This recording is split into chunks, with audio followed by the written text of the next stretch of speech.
Well, I'm sitting here on the stage of Falstaff just before the final performance of the 2010 tour of Falstaff in my first year as music director of Mid Wales Opera.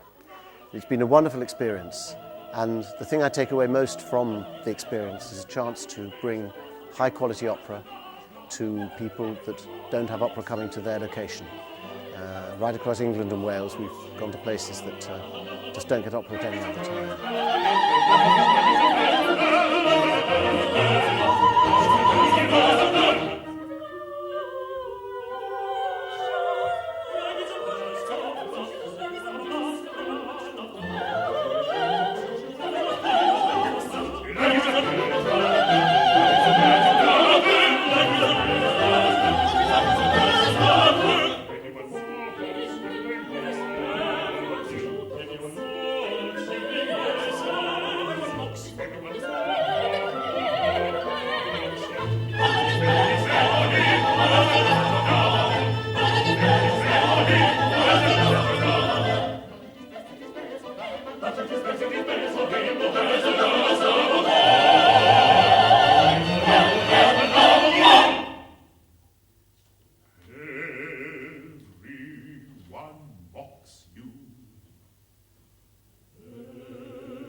And we're passing the baton tonight, really, from the fat old man who's delighted audiences on our tour, Falstaff, to the tragic figure of Madame Butterfly. We go from Windsor in London to Nagasaki in Japan, and we are preparing strongly for this tour for 2011. And the strengths of Mid Wales Opera are played very strongly in Falstaff, will translate beautifully into Butterfly. Because although Butterfly is one of the great tragic stories in all opera, although it's one of the most romantic and beautiful and soaring of all scores ever written, containing music that melts the heart, it is still at heart a conversation piece. It's a piece where the strength of Mid Wales Opera, playing in small venues with cut-down orchestra, it gives us a chance really to see into the heart and the soul and the mind of the characters really close to, where nobody has to force, where you can see at close proximity what is making them work. And it will work beautifully for this great opera, Madame Butterfly.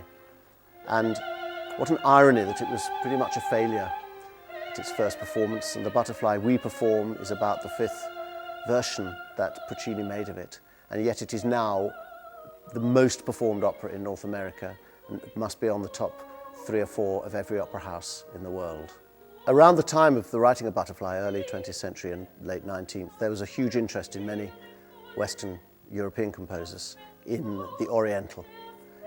Debussy did the same, and Puccini himself has done it, and he molds into the music a wonderful music that could only be written for Butterfly. It's music that if you translated it into La Bohème or Tosca wouldn't work. It's got a sound world of its own by the use of various types of Eastern scales and so forth. And so the flavour of what is actually a very European piece, but also a piece with an Oriental flavour, is done so beautifully by these use of harmonies. And this then mirrors the dilemma really at the heart of Madame Butterfly, is that this rogue Pinkerton, who really has no intention ever of staying with Butterfly but gives her a child, is through and through an American. And she starts as this young 15-year-old geisha girl who falls completely in love with Pinkerton and becomes an American and takes on all the American mores. And what we need to work out psychologically in the production and the way we do it in the theatre is why she sticks so rigidly when being told by everybody that this is wrong and that Pinkerton will let her down. And she is stubborn to the point that leads, of course, to her death. And the beauty of the music belies a deeply sad and difficult dilemma that the opera has to try and solve. Madame Butterfly is ideally suited to Mid Wales' scale of touring. One of the most beautiful operas in the world in intimate setting is a must, and is surely going to be something that will sell hugely well and give your audiences the most wonderful time at the very highest of standards, which is at the centre of what Mid Wales is about, keeping the standards at the highest we can make them and taking it as far afield as we need to go. So if you've had our company before, you had us this year, or haven't had us, I hope you'll feel that we can bring you an evening that your audience will remember for a very long time to come.